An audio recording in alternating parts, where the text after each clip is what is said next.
Mobile আমাকে দেখাচ্ছিল একজন বদামওয়ালা বিক্রি করছে, ভাইরাল হয়েছে, কাঁচা বদাম, তাই না? বুবুরা কে লিবে আমার কাছে নাই ভাজা বদাম।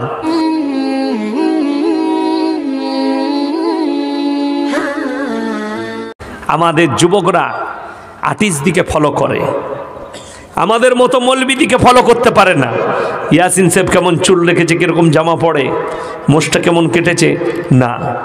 একজন ফিল্মের নাচনেওয়ালি বেশ্যার বেটা চুল কেটেছে শুয়োরের মাথার মতো, দুদিক চেঁচে দিয়েছে, ওপরটা এরকম করেছে, ইউতাই চুল কেটেছে, ঠিক বলছি না? সালমান খান একটা ফিল্মে ছিঁড়া প্যান্ট পরেছে, এই আরামকো নতুন কিনে নিয়ে এসে বেলেটে করে ফেটে ছিঁড়েছে। কষ্ট হয়, দুঃখ লাগে। আর 1400 বছর আগে নবীজি আদর্শ দিয়ে গেল, মোষ ছোট দাড়ি বড়, শালীন পোশাক পরো, ইজ্জতকে ঢাকো, ইজ্জতকে ঢেকে লাও।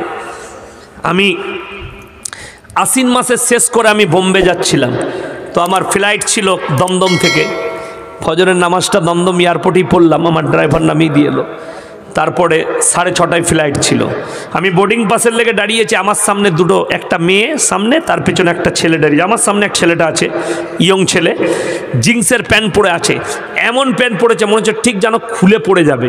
আমি তো জানি না, আমি মনে করলাম আল্লাহ এখনই খুলে পড়ে যেতে পারে, আমার সামনে সব গোলমাল হয়ে যাবে, আমারই আমল গোলমাল হয়ে যাবে। আমি তাকে বললাম भैया थोड़ा पैंट को ऊपर कर लीजिए ना तो गिर जाएगा, खुल जाएगा। बोले नहीं ऐसा डिजाइन है। बोला ऐसा भी डिजाइन का पैंट निकल गया, এরকম ডিজাইনের প্যান্ট বেরিয়েছে। আমাদের যুবকরা মনে করে আমি যদি চুল এরকম করে রেখে এরকম করে কেটে জিন্সের প্যান্ট আর গেঞ্জি পরে যাই সবাই তাকাবে। আমি বলছি কেউ তাকাবে না।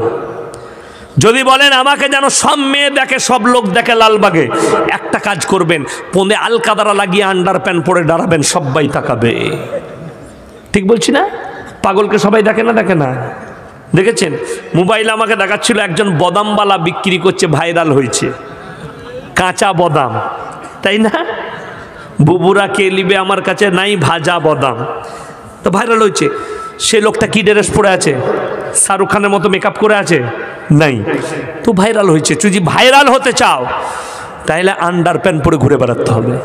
মাথার একদিকটা চেঁচে দাও, এই দিকটা নেড়া, এই দিকটা চুল থাকবে, মোষটা একদিকটা উড়ে যাবে, লোকরা বলবে লাগছে কিরকম, দেখ দারুণ, ভাইরাল হবে।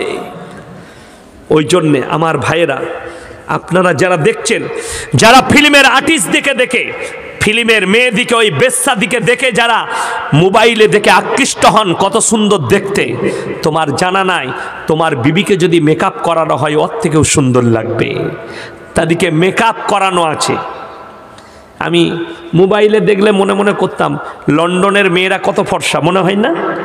ইংরেজদের মেয়েরা। আমি বোম্বে এয়ারপোর্টে বসে আছি, জলসা করতে গিয়ে বাড়ি ফিরছি, তো একজন এসে, একটা ইংরেজদের মেয়ে আমাকে জিজ্ঞেস করলে, এক্সকিউজ মি, আমার কাছে পানির বোতল ছিল, তার বাচ্চা মেয়ে, ওয়াটার প্লিজ। তা আমি দিয়ে দিলাম বাচ্চাটাকে খাওয়ার জন্য।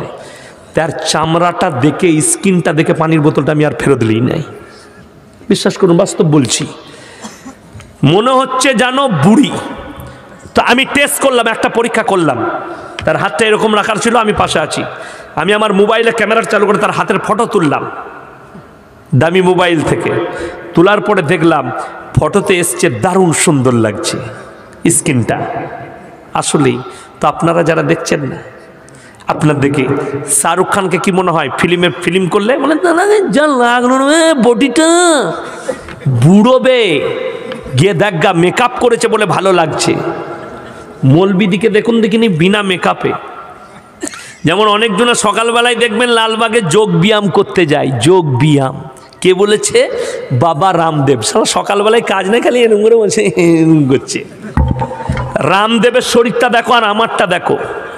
রামদেব কি খায়? গরুর মুত পান করে। কি খায়? গরুর মুত। আমি আল্লাহর কাছে দোয়া করলাম, আল্লাহ করোনার সময় বলছে মুত খেলেই করোনা ভালো হয়ে যাচ্ছে, আমরা আল্লাহর রহমত হলো, ওরা মুত খাবে, আমরা দুধ খাবো। দুধ খাওয়ার শরীর দেখছেন? আমি যদি এক ঘুষো মারি রামদেবকে, 15টা পাঁজর ওই দিকে চলে যাবে। কি খেয়েছি? খালি গরুর মাংস। আমি যখন গুজরাটে পড়তাম 12টা বৎসর প্রত্যেক দিন রাত্রে পাঁঠার মাংস আর রুটি খেয়েছি, প্রত্যেক দিন। আর তখন আমি বক্সিং খেলাতাম, বক্সিং করতাম, কবাডি খেলাতাম, একদম স্মার্ট শরীর ছিল। যখনই এসে আমি ক্লাসে বসে গেলাম আর পরিশ্রম হলো না, শরীর মোটা হয়ে গেল, বুঝলেন। এখনও কবাডি খেললে এই এরকম প্লেয়ার দিকে আমি কাঁধে করে নিয়ে চলে আসবো আল্লাহর রহমতে। এখনও কবাডি খেললে, নাম ছিল আমার টিমের, মুর্শিদাবাদের ছেলে ছিল, 24 পরগনার ছিল, মালদার ছিল, বর্ধমানের বেশি ছেলে ছিল, আমরা সব একসাথে গুজরাটে ছিলাম। আর আমি ছিলাম মার্শাল। গুজরাটিরা 400-500 আর আমরা মাত্র 25 জন। 2 জন ছিলাম, একজন আমার ভাই কারি আলামিন মরহুম মারা গেছে, আল্লাহ তাকে জান্নাতবাসী করুক, অল্প বয়সে। 2 জনকে জমের মতো ভয় করত গুজরাটিরা, জমের মতো। তোমাকে এরকম দেখছেন, আমি যখন প্রথম গেছি, একটা মণিপুরের ছেলে ছিল জানেন, সে খালি কারাটা দেখাতো। আমি বললাম যে শালা কারাটা জানে, ফাটিয়ে দিবে মেরে আমাদিকে, ওর কাছ থেকে দূরে থাকতে হবে। তারপরে দেখছি আল্লাহ বিশাল বাড়াবাড়ি করছে। তো আমি একদিন বললাম একে দিয়ে দিই, বুঝতে পারলি, বলে দিয়ে দিগিনি একটা। আর কোমর চেপে একদিন লাত দিয়েছি, তারপর থেকে আমাকে বলতো ইয়াসিন ভাই, 3 দিন শুয়ে দিলাম বিছনে। আমার পড়ার জীবনের লাইফ, আমি আল্লাহর কাছে কাঁদি, সব আল্লাহর ইচ্ছা। আমি 2টো জিনিসে এই জায়গাটা পেয়েছি, আল্লাহ আমাকে 2টো জিনিসের কারণে দিয়েছে। এক হচ্ছে বাম্মাকে ভালোবাসা, বাম্মায়ের দোয়া, আর 2 নম্বর আমার উস্তাদের দোয়া। আমি প্রচুর খিদমত করেছি আমার উস্তাদদের। বড়দের খিদমত করুন, বাবা মায়ের সঙ্গে ভালো ব্যবহার করুন, তাদের থেকে দোয়া, ভালো দোয়া পৃথিবীর কোনো মৌলবীর হতে পারে না। গোটা পৃথিবীর পীর যদি মৌলবী এক কাছে হয়ে দোয়া করে, আর যদি মায়ের মন থেকে বদদুয়া বেরিয়ে যায়, আল্লাহর কসম এদের দোয়াগুলো কাজে লাগবে না, মায়ের বদদুয়া কাজে লেগে যাবে।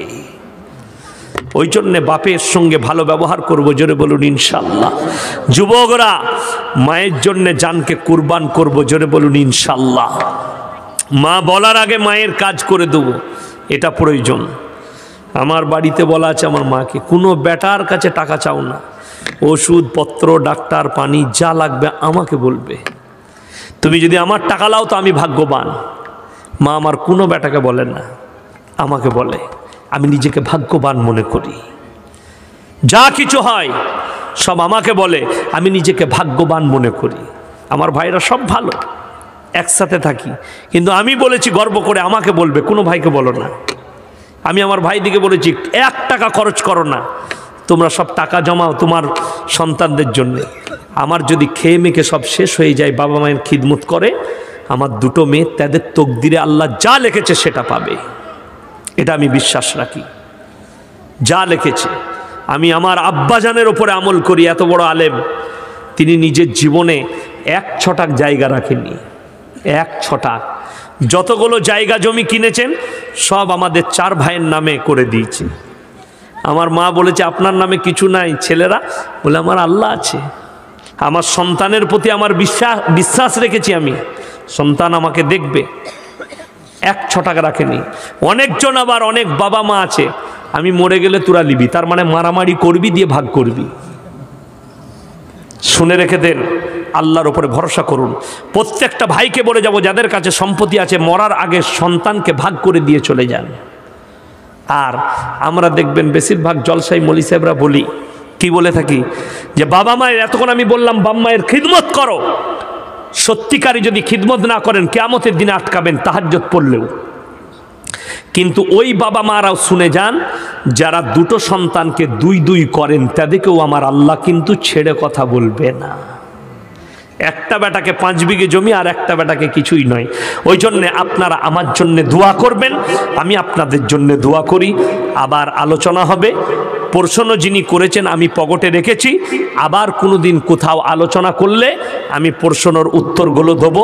আল্লাহ তাআলা আমাদের সকলকে কবুল করুক, আজকের জলসাকে আল্লাহ কবুল করুক, আজকের প্রোগ্রামকে আল্লাহ কবুল করে লেখ, এই গ্রামের যুবক দিকে আল্লাহ কবুল করুক। আজকে যারা মেহনত করে দিয়েছেন, আমরা যারা হাজিরি হয়েছি, যিনারা হতে পারেননি, আল্লাহ সকলকে কবুল করুক। আর যারা পয়সা দিয়েছেন, যিনারা দিতে পারেননি, আল্লাহ সকলকে কবুল করুক। আমিন। ওয়া আখিরু দাওয়ানা আনিল হামদুলিল্লাহি রাব্বিল